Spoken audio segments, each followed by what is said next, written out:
सभी को जय श्री कृष्ण। आज बैसाख मास शुक्ल पक्ष की पुण्यदायी गुरुवार है और गुरुवार पर हमें गुरुवार की व्रत कथा अवश्य श्रवण करनी चाहिए। तो आइए हम कथा श्रवण करते हैं। बोलिए विष्णु भगवान की जय, बोलिए बृहस्पति देव की जय। और यह कथा पूरी जरूर सुने, क्योंकि आधा कथा श्रवण करने से दोष लगता है। इस कारण से जब भी आप कथा प्रारंभ करें तो इससे पूरी कथा सुननी चाहिए। जब आप पूरी कथा श्रवण करेंगे तभी आपको पूरा फल प्राप्त होगा। तो आइए हम कथा श्रवण करते हैं। बोलिए विष्णु भगवान की जय, बोलिए बृहस्पति देव की जय। भारतवर्ष में एक प्रतापी और महादानी राजा राज्य करता था। वह नित्य गरीब और ब्राह्मणों की सहायता करता था। यह बात उसकी रानी को अच्छी नहीं लगती थी। वह न तो गरीब को दान देती थी और न ही भगवान का पूजन करती थी, और राजा को भी दान देने से मना किया करती थी। एक दिन राजा शिकार खेलने वन को गए हुए थे, तो रानी महल में अकेली थी। उसी समय बृहस्पति देव साधु का वेश बनाकर राजा के महल में भिक्षा के लिए गए और भिक्षा मांगने लगे। तो रानी ने भिक्षा देने से इनकार कर दिया और कहा, हे साधु महाराज, मैं तो दान पुण्य से तंग आ गई हूँ। मेरा पति सारा धन लुटाते रहते हैं। मेरी इच्छा है कि हमारा सारा धन नष्ट हो जाए और फिर न रहेगा बांस और न बजेगी बांसुरी। साधु ने कहा, हे देवी, तुम तो बड़ी विचित्र हो। धन संतान तो सभी चाहते हैं, पुत्र और लक्ष्मी तो पापी के घर में भी होना चाहिए। यदि तुम्हारे पास अधिक धन है तो भूखों को भोजन दो, प्यासों को पानी पिलाओ, मुसाफिरों के लिए धर्मशालाएं खुलवाओ। जो निर्धन अपनी कुंवारी कन्या का विवाह नहीं कर सकते हैं, उनका विवाह करा दो। ऐसा और कई काम है जिनके करने से तुम्हारा यश लोक परलोक में फैलेगा। परंतु रानी पर उपदेश का कोई प्रभाव न पड़ा। वह बोली, महाराज, आप मुझे कुछ न समझाएं। मैं ऐसा धन नहीं चाहती जो हर जगह बांटती फिरूं। साधु ने उत्तर दिया, यदि तुम्हारी ऐसी ही इच्छा है तो तथास्तु। तुम ऐसा करना कि बृहस्पतिवार को घर लीपकर पीली मिट्टी से अपना सिर धोकर स्नान करना और भट्ठी चढ़ाकर कपड़े धोना। ऐसा करने से तुम्हारा सारा धन नष्ट हो जाएगा। इतना कहकर वह साधु महाराज वहां से चले गए। साधु के अनुसार कई बातों को पूरा करते हुए रानी को केवल 3 बृहस्पतिवार ही बीते थे कि उसका समस्त धन संपत्ति नष्ट हो गया। भोजन के लिए राजा का परिवार तरसने लगा। तब एक दिन राजा ने रानी से बोला, हे रानी, तुम यहीं रहो, मैं दूसरे देश को जाता हूँ, क्योंकि यहाँ पर सभी लोग मुझे जानते हैं, इसलिए मैं कोई छोटा कार्य नहीं कर सकता। ऐसा कहकर राजा परदेश चला गया। वहाँ वह जंगल से लकड़ी काट कर लाता और शहर में बेचता। इस तरह वह अपना जीवन बिताने लगा। इधर राजा के परदेश जाते ही रानी और दासी दुखी रहने लगी। एक बार जब रानी और दासी को 7 दिन तक भोजन बिना रहना पड़ा, तो रानी ने अपनी दासी से कहा, हे दासी, पास ही के नगर में मेरी बहन रहती है, वह बड़ी धनवान है। तू उसके पास जा और कुछ ले आ, ताकि थोड़ी बहुत गुजर बसर हो जाए। दासी रानी की बहन के पास गई। उस दिन गुरुवार था और रानी की बहन उस बृहस्पतिवार व्रत की कथा सुन रही थी। दासी ने रानी की बहन को अपनी रानी का संदेश दिया, लेकिन रानी की बड़ी बहन ने कोई उत्तर नहीं दिया। जब दासी को रानी की बहन से कोई उत्तर न मिला तो वह बहुत दुखी हुई और गुस्सा भी आया। दासी ने वापस आकर रानी को सारी बात सुना दी। सुनकर रानी ने अपने भाग्य को कोसा। उधर रानी की बहन ने सोचा कि मेरी बहन की दासी आई थी, परंतु मैं उससे नहीं बोला, इससे वह बहुत दुखी हुई होगी। कथा सुनकर और पूजन को समाप्त करके वह अपने बहन के घर आई और कहने लगी, हे बहन, मैं बृहस्पतिवार का व्रत कर रही थी, तुम्हारी दासी मेरे घर आई, परंतु जब तक कथा होती तब तक न तो उठते और न ही बोलते हैं, इसलिए मैंने नहीं बोला। कहो दासी, क्यों आई थी? रानी बोली, बहन, तुमसे क्या छुपाऊं, हमारे घर में खाने तक को अनाज नहीं था। ऐसा कहते कहते रानी की आंखें भर आई। उसने दासी समेत पिछले 7 दिनों से भूखे रहने तक की बात अपनी बहन को विस्तार पूर्वक सुना दी। रानी की बहन बोली, देखो बहन, भगवान बृहस्पति देव सबकी मनोकामना को पूर्ण करते हैं। देखो, शायद तुम्हारे घर में अनाज रखा हो। पहले तो रानी को विश्वास ही नहीं हुआ, पर बहन के आग्रह करने पर उसने अपने दासी को अंदर भेजा तो सचमुच अनाज से भरा एक घड़ा मिल गया। यह देखकर दासी को बड़ी हैरानी हुई। दासी रानी से कहने लगी, हे रानी, जब हमको भोजन नहीं मिलता तो हम व्रत ही तो करते हैं, इसीलिए क्यों ना इनसे व्रत और कथा की विधि पूछ ली जाए ताकि हम भी व्रत कर सकें। तब रानी ने अपने बहन से बृहस्पतिवार व्रत के बारे में पूछा। उसकी बहन ने बताया, बृहस्पतिवार के व्रत में चने की दाल और मुनक्का से विष्णु भगवान का केले की जड़ में पूजन करें तथा दीपक जलाएं, व्रत कथा सुने और पीला भोजन ही करें। इसमें बृहस्पति देव प्रसन्न होते हैं। व्रत और पूजन विधि बतलाकर रानी की बहन अपने घर लौट आई। 7 दिन के बाद जब गुरुवार आया तो रानी और दासी ने व्रत रखा। घुड़साल में जाकर चना और गुड़ ले आई। फिर उसने केले की जड़ तथा विष्णु भगवान का पूजन किया। जब पीला भोजन कहाँ से आए, इस बात को लेकर दोनों बड़ी दुखी थी। चूंकि उन्होंने व्रत रखा था, इसलिए बृहस्पति देव उनसे प्रसन्न थे। इस कारण से वे एक साधारण व्यक्ति का रूप धारण करके 2 थाल में सुंदर पीला भोजन दासी को दे गए। भोजन पाकर दासी प्रसन्न हुई और फिर रानी के साथ मिलकर भोजन ग्रहण किया। इसके बाद वे सभी गुरुवार को व्रत और पूजन करने लगी। बृहस्पति भगवान की कृपा से उनके पास फिर से धन संपत्ति आ गई, परंतु रानी फिर से पहले की तरह आलस्य करने लगी। तब दासी बोली, देखो रानी, तुम पहले भी इसी प्रकार आलस्य करती थी। तुम्हें धन रखने में कष्ट होता था, इस कारण सभी धन नष्ट हो गया, और जब जब भगवान बृहस्पति की कृपा से धन मिला है तो तुम्हें फिर से आलस्य हो रहा है। रानी को समझाते हुए दासी कहती है कि बड़ी मुसीबतों के बाद हमने यह धन पाया है, इसीलिए हमें दान पुण्य करना चाहिए, भूखे मनुष्य को भोजन कराना चाहिए और धन को शुभ कार्यों में खर्च करना चाहिए, जिससे तुम्हारे कुल यश बढ़ेगा, स्वर्ग की प्राप्ति होगी और पितृ प्रसन्न होंगे। दासी की बात सुनकर रानी अपना धन शुभ कार्यों में खर्च करने लगी, जिससे पूरे नगर में उसका यश फैलने लगा। एक दिन राजा दुखी होकर जंगल में पेड़ के नीचे आसन जमाकर बैठ गया। वह अपनी दशा को याद करके व्याकुल होने लगा। बृहस्पतिवार का दिन था।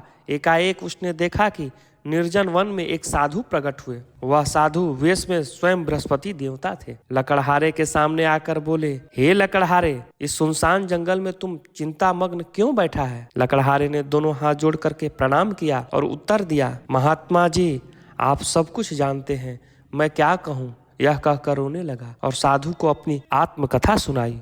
महात्मा जी ने कहा, तुम्हारी स्त्री ने बृहस्पति के दिन बृहस्पति भगवान का निरादर किया, जिसके कारण रुष्ट होकर उन्होंने तुम्हारी यह दशा कर दी है। अब तुम चिंता को दूर करके मेरे कहने पर चलो तो तुम्हारे सभी कष्ट दूर हो जाएंगे और भगवान पहले की तरह अधिक धन संपत्ति देंगे। तुम बृहस्पतिवार के दिन कथा किया करो। 2 पैसे के चने मुनक्का लाकर उसका प्रसाद बनाओ और शुद्ध जल से लोटे में शक्कर मिलाकर अमृत तैयार करो।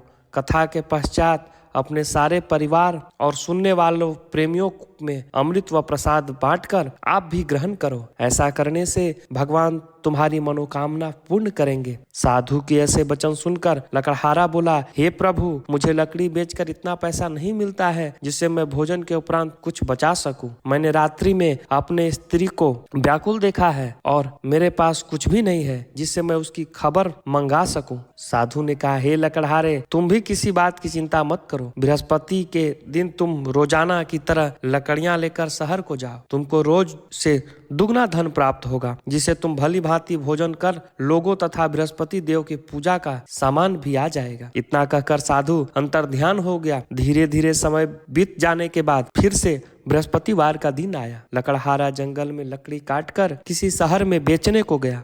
उसे उस दिन और दिन से अधिक पैसा मिला। राजा ने चना गुड़ आदि लाकर गुरुवार का व्रत किया। इस दिन से उसे सभी क्लेश दूर हो गए। परंतु जब भी दोबारा गुरुवार दिन आया तो बृहस्पतिवार का व्रत करना भूल गया। इस कारण बृहस्पति भगवान नाराज हो गए और उस दिन उस नगर के राजा ने विशाल यज्ञ का आयोजन किया तथा शहर में यह घोषणा करा दी कि कोई भी मनुष्य अपने घर में भोजन न बनावे, न आग जलावे, समस्त जनता मेरे यहाँ भोजन करने आवे। इस आज्ञा को जो न मानेगा उसे फांसी की सजा दी जाएगी। इस तरह घोषणा संपूर्ण नगर में करवा दी गई। राजा की आज्ञा के अनुसार शहर के सभी लोग भोजन करने गए, लेकिन लकड़हारा कुछ देर से पहुंचा, इसीलिए राजा ने उसको अपना साथ घर लिवा ले गए और ले जाकर भोजन करा रहे थे तो रानी की दृष्टि उस खूंटी पर पड़ी जिस पर उसका हार लटका हुआ था। वह वहां पर दिखाई नहीं दिया। रानी ने निश्चय किया कि मेरा हार इस मनुष्य ने चुरा लिया है। उसी समय सिपाहियों को बुलाकर उसे कारागार में डलवा दिया। जब लकड़हारा कारागार में पड़ गया तो बहुत दुखी होकर विचार करने लगा कि न जाने कौन से पूर्व जन्म के कर्म से मुझे यह दुख प्राप्त हुआ है, और उस साधु को याद करने लगा जो जंगल में मिला था। उसी समय तत्काल बृहस्पति देव साधु के रूप में प्रकट हुए और उसकी दशा को देखकर कहने लगे, अरे मूर्ख, तूने बृहस्पतिवार के दिन कथा नहीं करी, इस कारण तुझे दुख प्राप्त हुआ है। अब चिंता मत कर, बृहस्पतिवार के दिन कारागार के दरवाजे पर 4 पैसे पड़े मिलेंगे, उनसे तू बृहस्पति देव की पूजा करना, तेरे सभी कष्ट दूर हो जाएंगे। बृहस्पति के दिन उस 4 पैसे मिले। लकड़हारे ने कथा कही। उसी रात्रि को बृहस्पति देव ने उसे नगर के राजा को स्वप्न में कहा, हे राजन, तूने जिस आदमी को कारागार में बंद कर दिया है वह निर्दोष है, वह राजा है, उसे छोड़ दो। रानी का हार उसी खूंटी पर लटका है। अगर तूने ऐसा नहीं करेगा तो मैं तेरे राज्य को नष्ट कर दूंगा। इस तरह रात्रि के स्वप्न को देखकर राजा सुबह उठकर खूंटी पर हार देखकर लकड़हारे को बुलाकर क्षमा मांगी तथा लकड़हारे को योग्य सुंदर वस्त्र और आभूषण देकर विदा कर दिया। बृहस्पति देव की आज्ञा के अनुसार लकड़हारा अपने नगर को चल दिया। राजा जब अपने नगर के निकट पहुंचा तो उसे बड़ा आश्चर्य हुआ। नगर में पहले से अधिक बाग, तालाब, कुएं, बहुत सी धर्मशालाएं, मंदिर आदि बन गई है।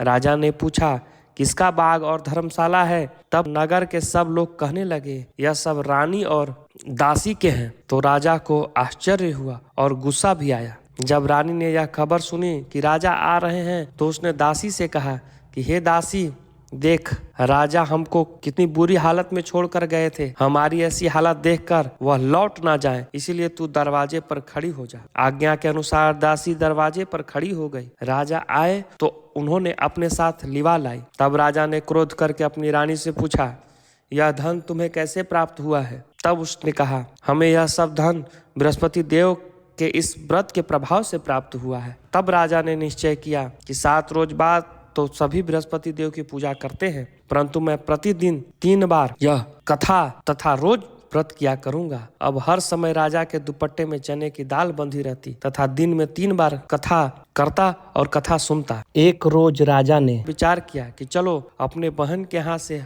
हो आओ। इस तरह निश्चय करके राजा घोड़े पर सवार होकर अपने बहन के यहाँ चलने लगा। मार्ग में उसने देखा कि कुछ आदमी एक मुर्दे को लिए जा रहे हैं। उन्हें रोककर राजा कहने लगा, अरे भाइयों, मेरी बृहस्पति देव की कथा सुन लो। वे बोलो, लो, हमारा तो आदमी मर गया है, इसको अपनी कथा की पड़ी है। परंतु कुछ आदमी बोलो, अच्छा कहो, हम तुम्हारी कथा भी सुनेंगे। राजा ने दाल निकाली और जब कथा आधी हुई तो मुर्दा हिलने लगा, और जब कथा समाप्त हो गई तो राम राम करके मनुष्य उठकर खड़ा हो गया। आगे मार्ग में उसने एक किसान खेत में हल चलाता मिला। राजा ने उसे देखकर और उससे बोला, अरे भैया, तुम मेरी बृहस्पतिवार की कथा सुन लो। किसान बोला, जब तक मैं तेरी कथा सुनूंगा तब तक 4 हरैया हर जोत लूंगा। जा अपनी कथा किसी और को सुनाना। इस तरह राजा आगे चलने लगा। राजा के हटते ही बैल पछाड़ खाकर गिर गया तथा किसान के पेट में बड़ी जोर का दर्द होने लगा। उसी समय उसकी माँ रोटी लेकर आई।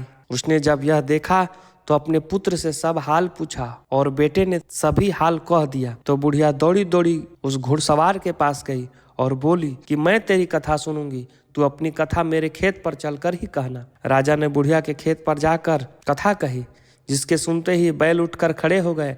किसान का पेट का दर्द भी सही हो गया। राजा अपने बहन के घर पहुंचा। बहन ने भाई की खूब मेहमान नवाजी की। दूसरे रोज प्रातःकाल राजा जगा तो वह देखने लगा कि सब लोग भोजन कर रहे हैं। राजा ने अपने बहन से कहा, ऐसा कोई मनुष्य है जिसने भोजन नहीं किया है? वह मेरी बृहस्पतिवार की कथा सुन ले। बहन बोली, हे भैया, यह देश ऐसा ही है कि पहले यहाँ लोग भोजन करते हैं, बाद में दूसरा काम करते हैं। अगर कोई पड़ोस में हो तो देख। वह ऐसा कहकर देखने चली गई। परंतु उसे कोई ऐसा व्यक्ति नहीं मिला जिसने भोजन न किया हो। अतः वह एक कुम्हार के घर गई जिसका लड़का बीमार था। उसे मालूम हुआ कि उसके यहाँ 3 रोज से किसी ने भोजन नहीं किया है। रानी ने अपने भाई की कथा सुनने के लिए उस कुम्हार को कहा तो वह तैयार हो गया। राजा ने जाकर बृहस्पतिवार की कथा कही जिसको सुनकर उसका लड़का ठीक हो गया। अब तो राजा की प्रशंसा होने लगी। एक रोज राजा ने अपने बहन से कहा कि हे बहन, हम अपने घर को जाएंगे, तुम भी तैयार हो जा।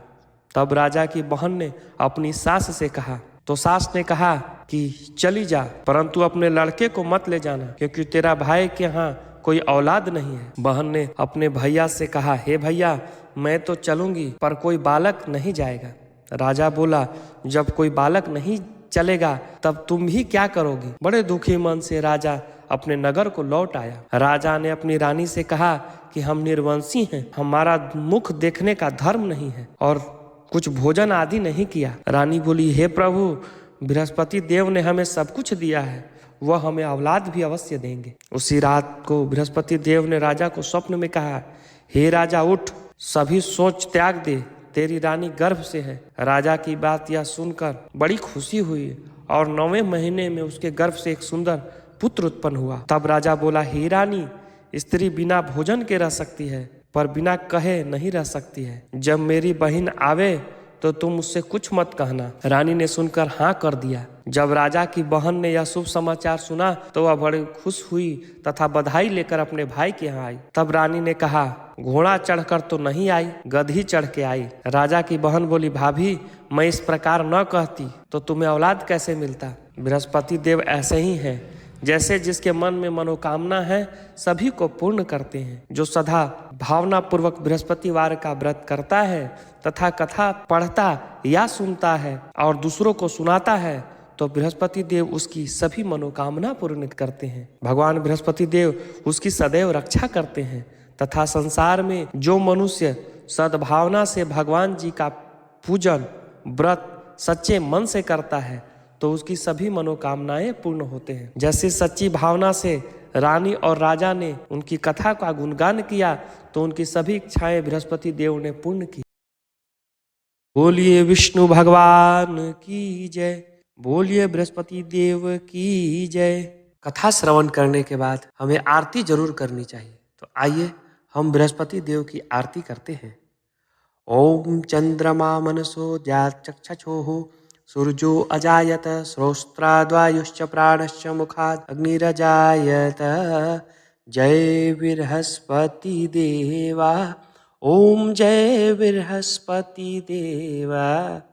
छिन छिन भोग लगाऊं, छिन छिन भोग लगाऊं, कदली फल मेवा। ओम जय बृहस्पति देवा, तुम पूरण परमात्मा, तुम अंतर्यामी स्वामी, तुम अंतर्यामी। जगत पिता जगदीश्वर, जगत पिता जगदीश्वर, तुम सबके स्वामी। ओम जय बृहस्पति देवा, चरणामृत निज निर्मल, सब पातक हरता स्वामी, सब पातक हरता। सकल मनोरथ दायक, सकल मनोरथ दायक, कृपा करो भरता। ओम जय बृहस्पति देवा, तन मन धन अर्पण कर, जो जन शरण पड़े स्वामी, जो जन शरण पड़े। प्रभु प्रगट तब हो कर, प्रभु प्रगट तब हो कर, आकर द्वार खड़े। ओम जय बृहस्पति देवा, दीन दयाल दयानिधि, भक्तन हितकारी स्वामी, भक्तन हितकारी। पाप दोष सब हरता, पाप दोष सब हरता, भव बंधन हारी। ओम जय बृहस्पति देवा, सकल मनोरथ दायक, सब संशय तारो, स्वामी सब संशय तारो। विषय विकार मिटाओ, विषय विकार मिटाओ, संतन सुख कार्य। ओम जय बृहस्पति देवा, जो कोई आरती तेरी प्रेम सहित गावे, स्वामी प्रेम सहित गावे। ज्येष्ठानंद बंद सो निश्चय पावे। ओम जय बृहस्पति देवा। प्रेम से बोलिए विष्णु भगवान की जय, प्रेम से बोलिए बृहस्पति देव की जय। आरतिक्यम समर्पयामि पहुंचेगा। मिलते हैं नेक्स्ट वीडियो में, तब तक के लिए जय श्री कृष्ण।